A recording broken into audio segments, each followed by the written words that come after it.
Hello, ladies and gentlemen.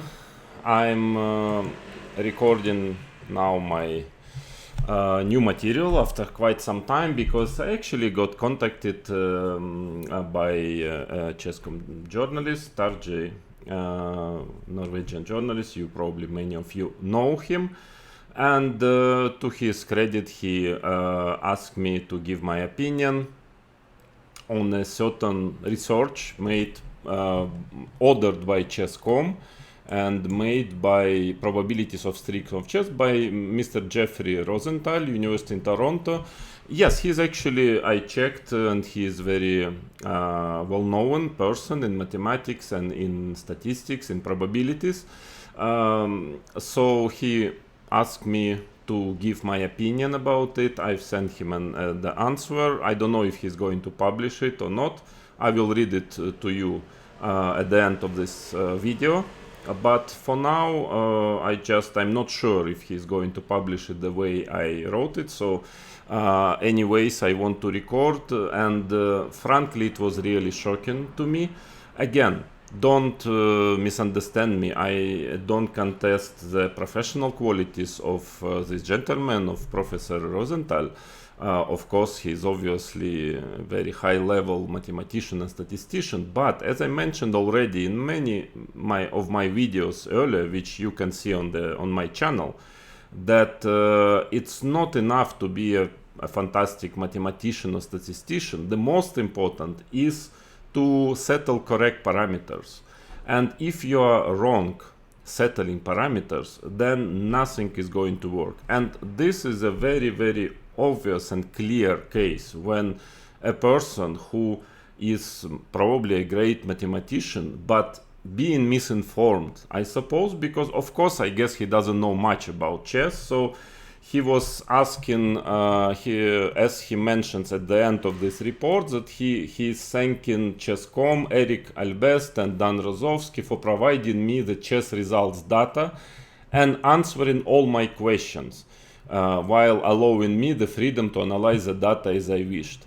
Yeah, Mr.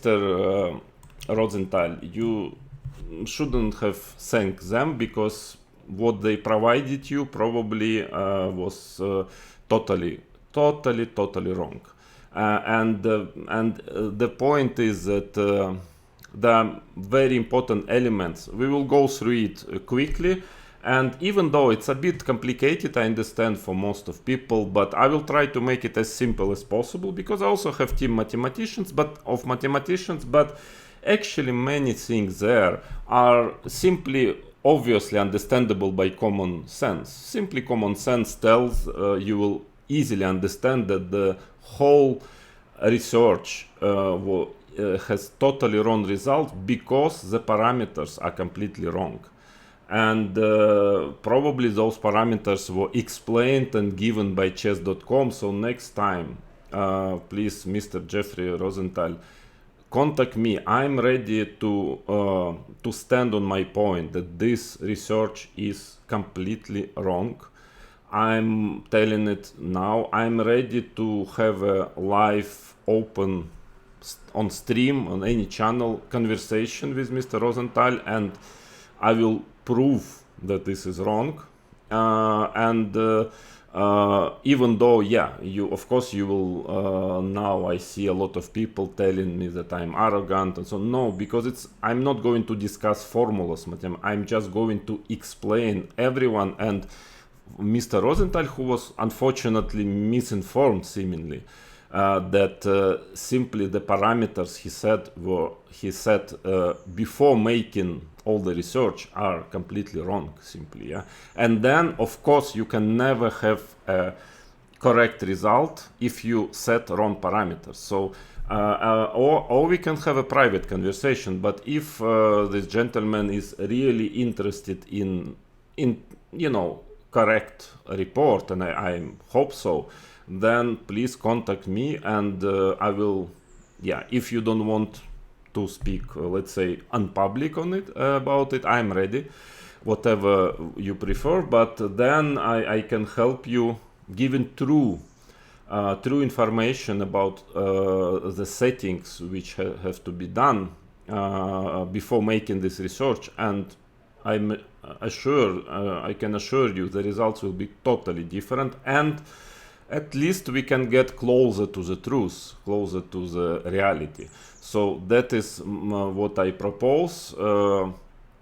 But anyway, let's go very briefly. I will try to be quick, not to make this video too long, but just to point out the most obvious and clear mistakes which makes it totally irrelevant, the whole research, unfortunately.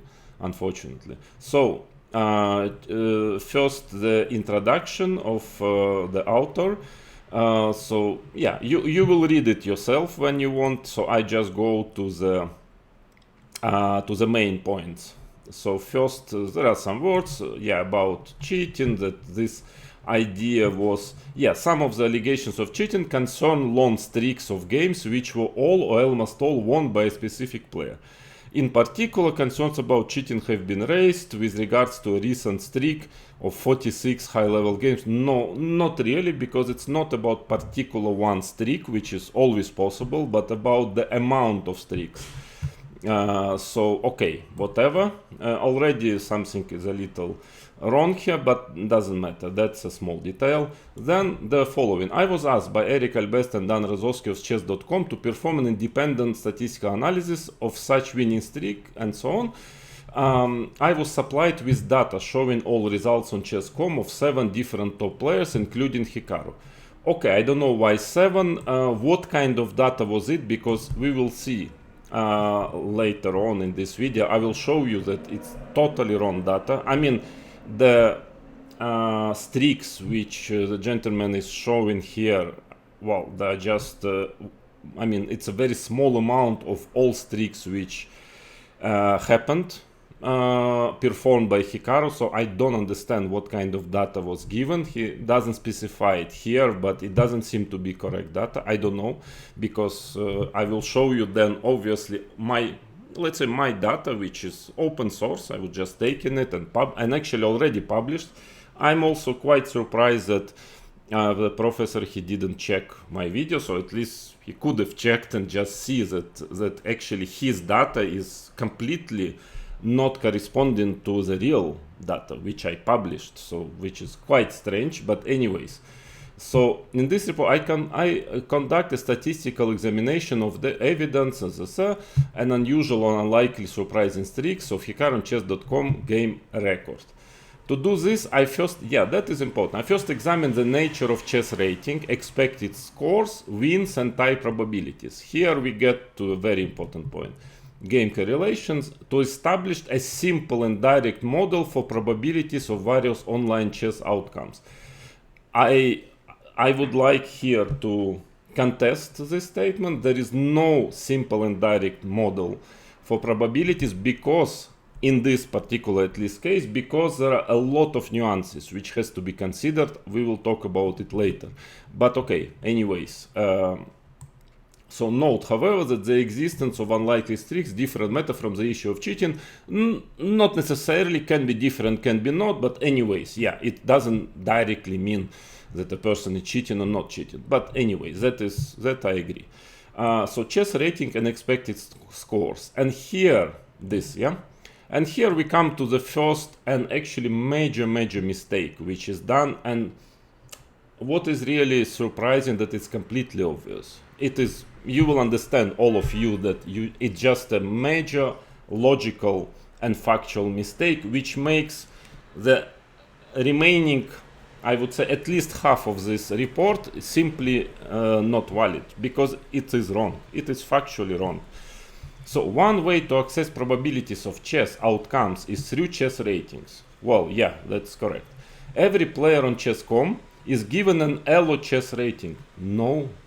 Who, I mean, professor, who was consulting you? Chess.com is not using ELO system. Chess.com is using Glico system, which is very different to ELO system. So you cannot, because you cannot take chess.com ratings and calculate probabilities using ELO system, because those systems are different. So you must take Glico system, and then all the probabilities become very, very different. So that already is actually like almost you can close this report after that, because it's already clear that all the remaining parts are including this very major and important mistake, which simply cannot lead to a correct answer. Okay, I will explain you now why. So, which Elo chess rating updated after each game? Yeah, it's not Elo chess. Formally, these are chess.com Blitz ratings. Many players also have Blitz and classical ratings. Here it's written from the International Chess Federation FIDE, but we do not consider those here. So, very important. He doesn't consider FIDE ratings. So he is really considering chess.com ratings, but chess.com is not using Elo system, and for those who are a little bit into the matter, they know the difference of calculating of probabilities and performances in Glico system and Elo system. Those gives very, very different results. So this already, I don't know how is it possible that making such a serious research, actually a person with a great name and who actually signs this report, he's allowing, and people who are advising him allowing such an obvious mistake. I mean, have no words here. So in principle, this rating should specify the expected score. Yeah, that's logical. Specific, yeah. So here you can read that gets to mathematics. But now again the major mistakes. The gentleman is calculating the probabilities of results of scores, and here again the major mistake. Why it's expected so should be given by the following simple Elo logistic formula. No, you cannot use Glico system and use calculating probabilities Elo logistic formula, because it is a totally different formula. Well, no words. So all this later, all those numbers, I don't even want to go into details, because probably it is a correct calculation, so on, but it's just based on totally wrong assumption, totally wrong starting point, and then it's not correct. So we assume that, we know basically that all those numbers on probabilities are simply not correct, which he uses later to base all the calculations. Here it's already, so the very, very fundament, the base of the building is completely wrong. Yeah, it's simply all those numbers are wrong, because they cannot be right, because the systems are different. We compute average score of whatever average scores versus again Elo expected scores. No, it cannot be Elo expected score. It has to be Glico expected scores. So yeah, the whatever here, actually you can forget about this basically, because as I explained you, maybe it's correct mathematically, but it's wrong because of the wrong assumptions. Average scores versus adjusted, all this, if you're interested, you can read it, but it maybe has a certain abstract value. Yeah, if the numbers would be correct, maybe it would work, but the numbers are wrong. So draw type probability, again, yeah, that is the same. Yeah, here also next mistake, one of many. In traditional chess tournaments, in classical, draws, ties are quite common. Yeah. However, in online blitz chess, they are less so, correct. Just 9.1% of the games in the dataset resulted in draws. Also, next major mistake. You cannot combine, and we will come to this later. It's very obvious mistake also. You cannot get all the games together, rapid chess and bullet chess. You just cannot combine them, because probabilities of results in rapid and, let's say, of a draw in rapid and in bullet or 3-0 are completely different. It's mathematically provable, but even common sense, tells everyone that it's clear. If two equal opponents are playing, I don't know, let's say Nakamura, Carlsen, if they are playing rapid chess or bullet. Of course, they will have much less draws in bullet games. So you must, in order to have a chance, at least a chance for a correct outcome of such research, you must separate time controls. And we will come to it later. He didn't do it, which a second point that makes the whole research already irrelevant, because you understand that bullet 1 minute game and 15 plus 10 games have a very different nature. Even 3 without increment and 3 plus 1 also has different nature, but at least it has the same rating. But rapid, bullet and blitz, they have different rating, actually even different separate ratings, which means it's not the same game, which means you absolutely cannot combine them. Yeah, it's very obvious. I mean, for somebody who understands a bit of chess, in chess, and who wants to make an objective research. Of course, in all my researches, I was always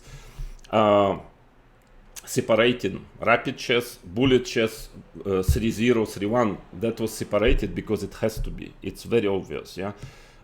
So here, so you cannot calculate a probability of a draw, taking all those controls together. And the very big mistake of this gentleman, that every calculation he's making, he's combining all controls together, mixing it, and of course the result cannot be right, because there is no such thing as an average, I would say, probability of a draw, because it depends very much on the time control and how many games. So let's say the same 2 players, if they play 20 games, the probability would be totally different of a draw, let's say 1 draw out of 20. The number of probabilities will be totally different if, let's say, 17 games are rapid and 3 blitz, or 17 blitz and 3 rapid. Obviously it will not be the same. So you cannot mix it. It doesn't make sense. I mean, it just doesn't work. It's wrong. You have to do it separately for each time control. So all this number, maybe formula is correct, but the conclusions are wrong because the time controls were not separated. Probability of a draw, you can go to it, but again, I mean, probably these formulas will be still useful, but after the same research, hopefully the Professor Rosenthal will do again, but already using correct data, correct way and settings. So maybe those formulas are still valid, but for sure not the way it was done this first time. So this is interesting, by the way. Independence versus hot hand. You can read this paragraph, and actually hot hand means tilting, more or less, as you what we call it nowadays. Actually, gentleman calculates in a mathematical way, and he comes to the conclusion that actually there is no influence of tilting. So he concludes that the game should be counted as independence. Okay, that is the only maybe part of this research which I agree with, and we came to exactly the same conclusions, also analyzing in a bit different way, but we finally statistically, maybe it is counterintuitive for you, for people who play chess, but statistically it's not proven. I mean, there is no clear, let's say, indication that this influences the result, the tilt, so-called tilt. Therefore, since it's an intuitive concept, I mean, it's not proven mathematically. As long as it's not proven mathematically, we cannot consider it, I mean, as a part of the formula. I hope you understand what I mean. And actually, it's not only not proven, but we couldn't even find a certain indication that it can influence. It cannot. I mean, I have the same actually outcome of my research, that the games are independent. The tilting is not really influencing the streaks. And here, and he has the same here. So yeah, autocorrelations and so on. So that here he's saying this indicates that there is virtually no correlation between Hikaru's excessive scores on successive games. That is, for these games at least, there is no overall evidence of hot hand and so on. So which means no evidence that it was achieved because of tilting. I agree. The rest hard to agree because yeah. Winning streaks, identification. So yes, finally, yes, he's identifying winning streaks. And that is the most important. Hikaru is recording as playing as a total of 57,500 more or less games on chess.com over the date range. First mistake. I mean, already by far not first, but in this paragraph. So yeah, they're taking game from 2014 to 2024. It's a 10 years period. The point is that a chess player can actually improve a lot during the 10 years or can degrade, you know, like me during last 10 years. Of course, I'm playing much worse than 10 years ago. And some young players who are 12, you know, when they're 22, they're much stronger. So you cannot, if you want to be objective, you cannot take such a long period. You simply cannot, because there is absolutely no guarantee that a player is more or less stable, you know, having a stable level. That's why that is a very important mistake again, which you have to be a professional or to be guided by a professional as a professor to understand and to not to consider 10 years period in a row. I think maximum 3 years in a row. There are still enough games, a lot of games, but you just cannot consider in one group of this. If you're analyzing the same player, you cannot take 10 years of his career in a row. That is a mistake. But again, let's say he decided to take it. I'm sure it's a mistake. But anyways, that is not the worst. Primarily against high-rated opponent. Also, I don't quite understand what does it mean primarily. What means high-rated opponents? In a very serious research, there must be a definition of each. Let's say parameter. So high-rated opponents is a certain concept parameter. What is the definition? What is high-rated opponents? There is no clear definition, so I don't understand it. You cannot in a, let's say, report of a certain mathematical statistical research, you cannot take vague, unexplained parameters and use them. It has to be explained what is highly rated opponents. Primarily at the time control 3-0, yeah, or 1-0, 15,500 games, 3-0, 35,000, or 3+1, 3,310 games. To start with, he played also 3+2, 5+1. I don't know why he's not including it here. It's already very strange because it has to be accurate. You have to, put all time controls the person you are examining played. So clearly it's not the case.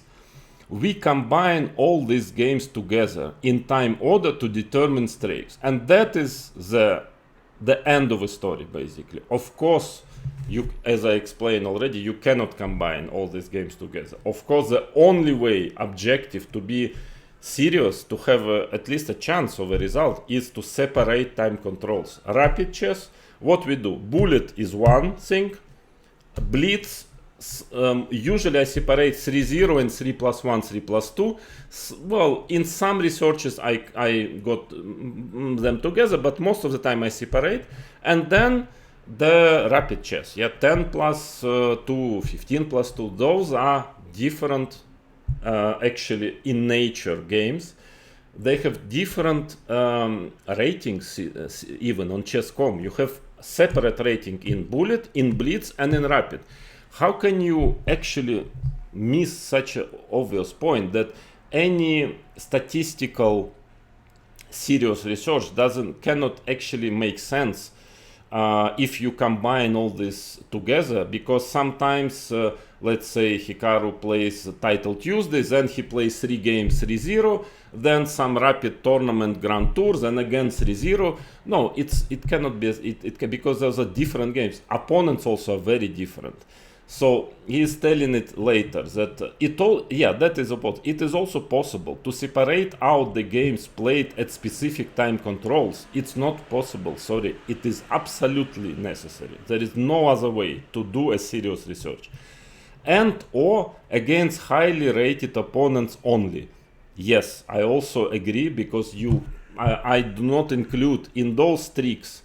I do not include games with very weak opponents like 1500. Sometimes Hikaru is playing few games against them. I just dismiss them. He wins, of course, always, but that is totally different story. Yeah. So I take a certain minimum, like I think 2700 or something, certain minimum, because otherwise, of course, it's too easy to win games, as many as you want, Elmas. So all those tricks which he performed were performed against serious or very serious opposition. Yeah. So of course it is the right way. And here that is just not true. I can guarantee you, I can prove it that this is not true. We have investigated this too, and the results are similar or less tricky compared to the below. No. I mean, I can sign this, that this is not true. No, the results are very different if you do it like this. Why this is written, who was preparing this, and why. And of course here it's not shown. I mean, please show them that it's show the data. You and I, it's just written, but I can guarantee you that it is not true. I mean, okay, you trust him, if you want to trust me, but I'm ready to stand my position and to prove that this is not true. I mean, at any open discussion with Chess.com, with this gentleman, no, this is not the case.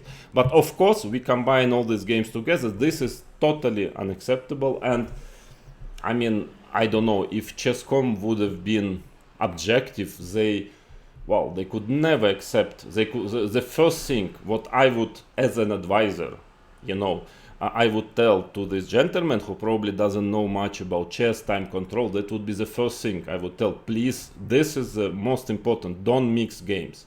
They didn't tell it, obviously, and they accept this as if they don't know that this is a huge major mistake, which makes irrelevant the whole thing. And then a lot of other things. Then actually, after already I pointed out so many mistakes, probabilities are counted, which are base of his, let's say, research, of the final probabilities are counted in a wrong way, using the wrong formula, so they are wrong. Game time controls are mixed, it's completely wrong. Then other couple of other things, but and then finally what happens, you can read. I don't see any interest, basically. I did, of course, but there is no interest to read it further because it's simply already clear it's going to be a wrong result. But what was amazing, that finally they are given, here he's given the streaks. That was really amazing to me.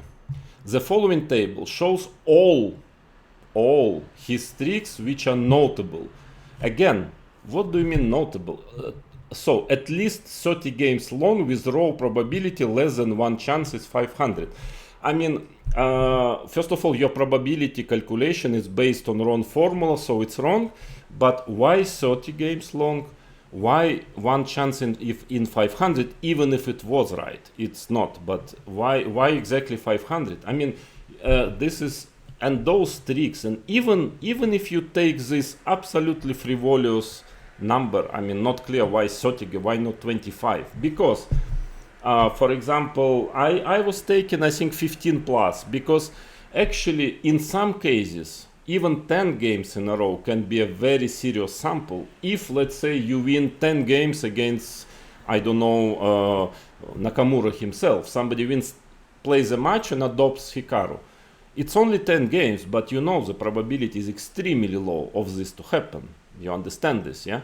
So it's of course, more games, better it is, but I was calculating sometimes streaks of even less than 20 games, but when the opposition was extremely strong. So let's say winning, like you will see, I will show you the table, that when the opposition is extremely good, then even winning 15 in a row is a huge overperformance. Yeah. So that is not. But even if you take his completely random parameters, so length of streaks 30 plus, so one draw or less, yeah, that is what he is taking, and then probability is completely wrongly calculated, 1 to 500. Yeah, so by the way, here you see probabilities are pretty low, 1 in even 11,500. So he mentioned that there are 10 major streaks like this, but this is completely, I mean, when I saw it, I just couldn't believe my eyes. But it's wrong. It's not 10, they're 100 maybe, if you take the whole period. So I already published that only in the period of half a year. Here is what I published already. That is only half a year period. There were 20 streaks like that. I mean, yeah, here there are, but even if you only consider his streaks, there are more. Only in half a year there are more than 10.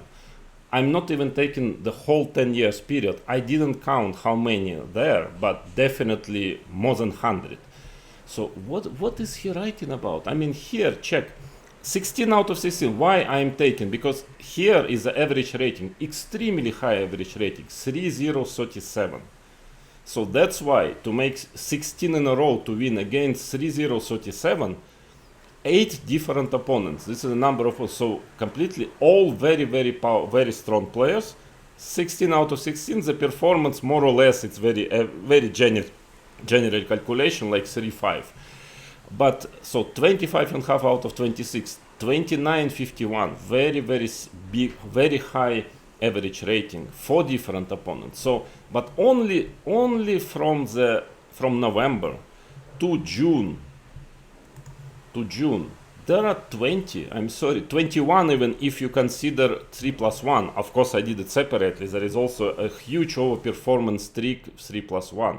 So I say here 20 streaks in 20 streaks in 6 months only using 3-0. I didn't even check bullet, rapid, you know, I was just checking 3-0 time control, and you see 32 out of 32, 37 out of 37. So all those are 100% streaks.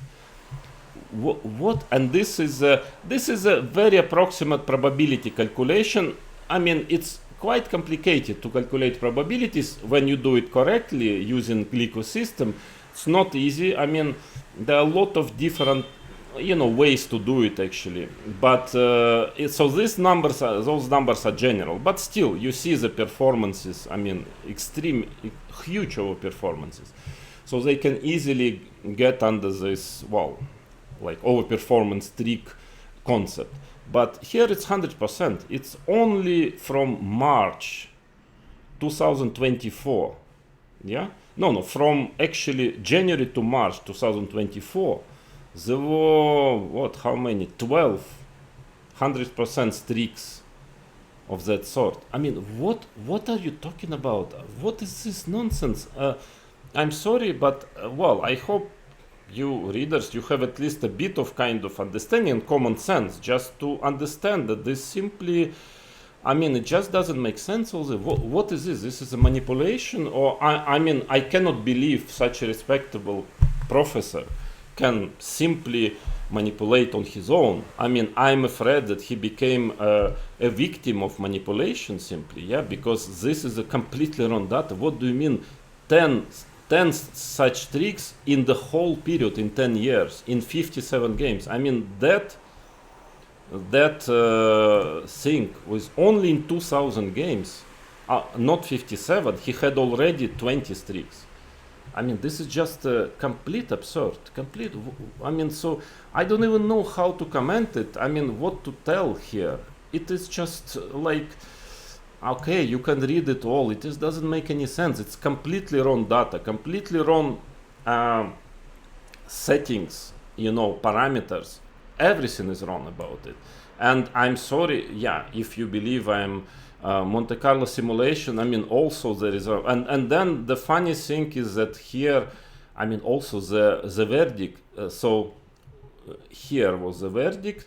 Second least likely streak. So he's telling that there is the most unlikely, the second unlikely streak. There were much more. Of course, it's not mentioned here. Much more than that. So the resulting distribution, okay, this appears as follows. So it says that actually to have already second streak like this, very unlikely one. So the probability is 18%, which is kind of still, yeah, 43, and then finally it gets to the number 18. Yeah, 18% of the time you will have two such unlikely streaks when you make simulation, but there were 100. And then the author stops telling about the rest, but there were many. Please calculate how many correctly, not 10, there were 100. And then calculate together, all together in this period of time, or take a separate, I mean, of course you separate time controls, you take a certain period of time, then you calculate the real probability, and this is 18% of the time, well within using statistical variability. Of course 18% is, but it's not 18%, not even close, it's less than 0.1%. I can guarantee you, if you do it correctly, if you're not, I mean, that is to me, okay, when there was some like unknown or chess.com people doing this kind of nonsense, I was more laughing at it. But I feel pity for this gentleman who is probably was trying to do his best, but simply was so disinformed. He didn't check any of my videos, for example, where I explain all this. I mean, this one, I give all the data which is missing there. I mean, I'm giving, he can check, it is true, it is true. I mean, I explained the method. I explained all those here. There is another very, very strong statistician, mathematician, also getting to the same result, like 0.01% probability, and not 18. I mean, why it's all not done? I recorded a lot of videos where I mentioned already all those major mistakes which could be done, that of course they should never be done, like mixing time control, using a different ELO system when calculating on chess.com. Those are obvious, clear mistakes. I'm sorry, I will stand on it, whatever you write about, but it is true, because it's simply true. And so I'm inviting this professor. Yeah, because if I'm telling nonsense, he can just smash me, in an open conversation and explain why I'm I don't understand anything about it. So please do, I'm ready to be smashed, but you will not, because what I tell is true, and I guess the gentleman will not accept my proposal just to have a conversation with cameras on the stream and everybody can see. Yeah, I'm ready, because that is not serious, and I would like to help him, to make a real one with a real data, using a real parameters, correct parameters, and then you will see that the results will be completely different. So again, I even don't want to talk about chess.com here, their role in this, because I mean, they at least know something about chess. Those people, Rozovsky, Alibaba, they know something at least. Of course, they're not specialists in this field of mathematics, but at least so they know that you cannot mix time controls. They know that chess.com is using another formula system, rating system, and it's very different, but they didn't tell it. I don't know if they provide correct, actually factual data even.